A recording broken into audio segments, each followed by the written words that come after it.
మంచినీళ్ళు ఇవ్వడానికి పారిశుద్ధ్య కార్మికులు లేకపోవడం కూడా కావచ్చు.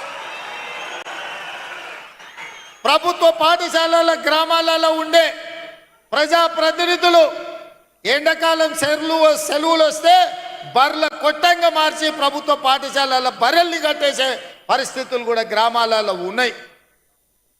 కనీసం ఆడపిల్లలు లేదా మహిళా టీచర్లు స్కూల్కి వస్తే పొద్దు నుంచి సాయంత్రం వరకు ఉంటే కనీసం టాయిలెట్స్ వసతి కూడా ప్రభుత్వాలు కల్పించకపోవడం కూడా ఒక కారణం అయి ఉండొచ్చు. ఇవాళ ఆడపిల్లలు చదువుకోవాలి అంటే మగపిల్లలకి ఏదైనా వెసులుబాటు ఉండొచ్చు, కానీ ఇవాళ ఆడబిడ్డలైన టీచర్లకు కానీ విద్యార్థులకు పాఠశాలల కనీస మౌలిక వసతులు లేకపోవడం కూడా ఒక కారణం అయి ఉండొచ్చు అని నేను ఈరోజు భావిస్తున్నా. కనీసం పాఠశాలల్లో టీచర్లకు మంచినీళ్ళు ఇవ్వడానికో పాఠశాలను ఊడవడానికో కూడా చిన్న చిన్న పారిశుద్ధ్య కార్మికులు లేకపోవడం కూడా ఇవాళ మనం ఆలోచన చేయాల్సిన అవసరం ఉన్నది మిత్రులారా. అందుకే ఈరోజు ఈ ప్రభుత్వం స్పష్టంగా పాఠాలు చెప్పే టీచర్లకు గత 10 సంవత్సరాలలో నాకు తెలిసి ఏనాడు కూడా మొదటి తారీఖు నాడు జీతాలు ఇచ్చిన సందర్భం లేదని నేను భావిస్తున్నా.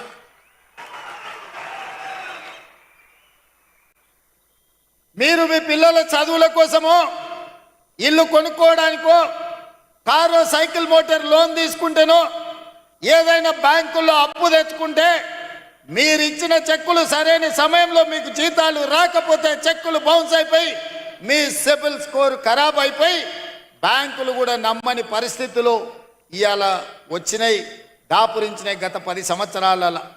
అందుకే నేను ఆలోచన చేసిన మొట్టమొదట ప్రభుత్వం ఒక యజమాని, ఆ యజమాని పరిధిలో పనిచేసే దాదాపుగా 5 లక్షల మంది ఉద్యోగులకు తమ యజమాని మీద విశ్వాసం ఉండాలి, తమ యజమాని మీద నమ్మకం ఉండాలి.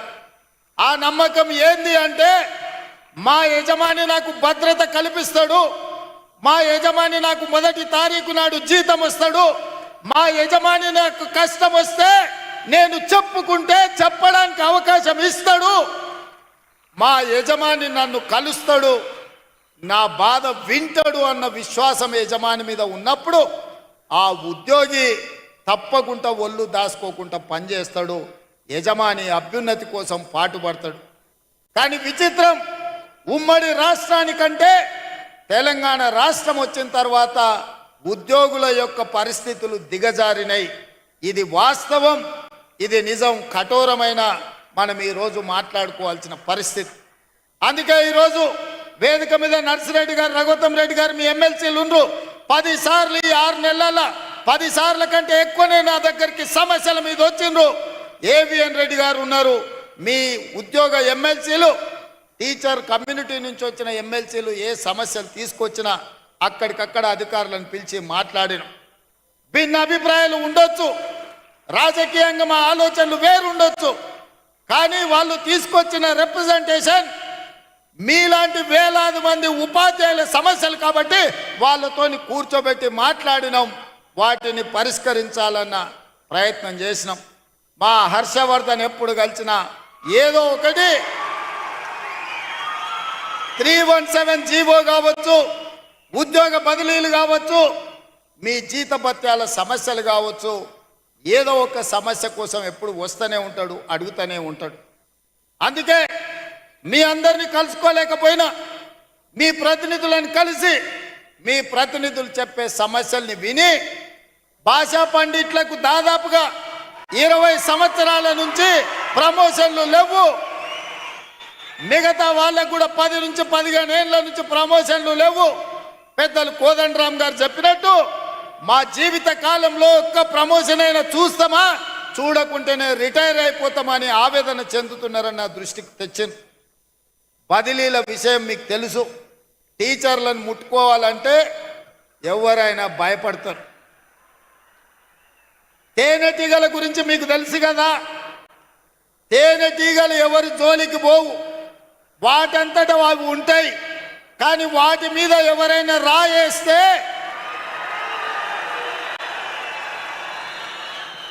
ఏం జరుగుద్దో మీకు అందరికీ తెలుసు.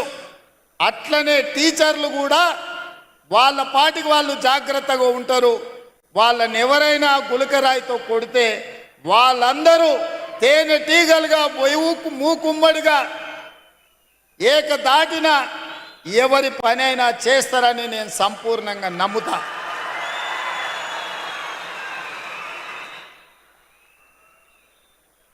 నన్ను చాలామంది భయపెట్టిండ్రు టీచర్ల ప్రమోషన్ల విషయం ప్రస్తావించినప్పుడు. సార్ ఎవరి జోలికైనా పోవచ్చు కానీ టీచర్ల జోలికి పోకు సార్ అని అంటే నేను అన్నా. బదిలీల విషయం అప్పుడు కూడా అదే మాట చెప్పినారు.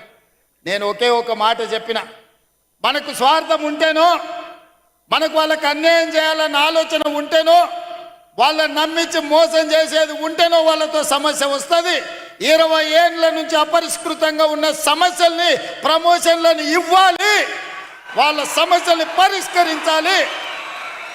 ఏవైనా సమస్యల పరిష్కారంలో చిన్న చిన్న కొత్త సమస్యలు వస్తే ఈ ప్రభుత్వం సావధానంగా వింటుంది. ఈ ప్రభుత్వం ఆ సమస్యలను కూడా పరిష్కరిస్తుంది.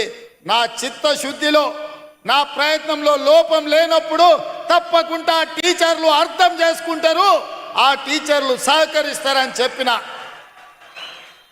మా అధికారులను అందరినీ, బుర్రా వెంకటేశ్వరం గారిని, దేవసేన గారిని, మిగతా అధికారులందరినీ పిలిచి చెప్పిన, మీరు అందుబాటులో ఉండండి, ఎవరు వచ్చినా మాట్లాడండి, మనం ఏ మంచి లక్ష్యం కోసమో వాళ్ళ కోసమే చేస్తున్న ప్రయత్నాన్ని వాళ్ళకి వివరించండి అని చెప్పిన. ఆ ప్రయత్నం విజయవంతమైంది. ఇవాళ దాదాపుగా 24,000 మంది టీచర్లకు, అదేవిధంగా గురుకులాలతో మొదలు పెడితే 30,000 మంది టీచర్లకు పైగా ఈరోజు ప్రమోషన్లు ఇచ్చినాం. 35,000 మందికి పైగా బదిలీలు చేసినాం. అందుకే ధైర్యంగా ఈరోజు వేలాది మంది టీచర్ల మధ్యలో ఈ రాష్ట్ర ముఖ్యమంత్రిగా ఎల్పీ స్టేడియంలో మీ కుటుంబ సభ్యుడిగా మీ దగ్గరకు వచ్చి నిలబడి ప్రతి నెల 1వ తారీఖు నాడు మీకు మీ జీతం మీ ఖాతాలో పడే బాధ్యత నాది, ఈ ప్రభుత్వం మీకు అండగా ఉంటుందని చెప్పడానికే ఇక్కడికి రావడం జరిగింది. ఇదే కాదు, మీ మంచి కోసం, మీ ప్రమోషన్ల కోసం, మీ బదిలీల కోసం ఈ ప్రభుత్వం చిత్తశుద్ధితో పనిచేసింది. ఇంకేమైనా చిన్న చిన్న సమస్యలు ఉంటే మా దృష్టికి తీసుకురండి, తప్పకుండా వాటిని కూడా పరిష్కరిస్తామని చెప్పి నేను ఈ సందర్భంగా తెలియజేయదలుచుకున్నా. అందుకే మిత్రులారా, ఈ ఆత్మీయ సమ్మేళనంలో రాజకీయం లేదు. ఈ ఆత్మీయ సమ్మేళనంలో ఏ రకమైన ప్రయోజనం ఆశించలేదు. ఒకే ఒక్క ఆలోచన, ఆశ, మీ చేతుల్లో ఈ తెలంగాణ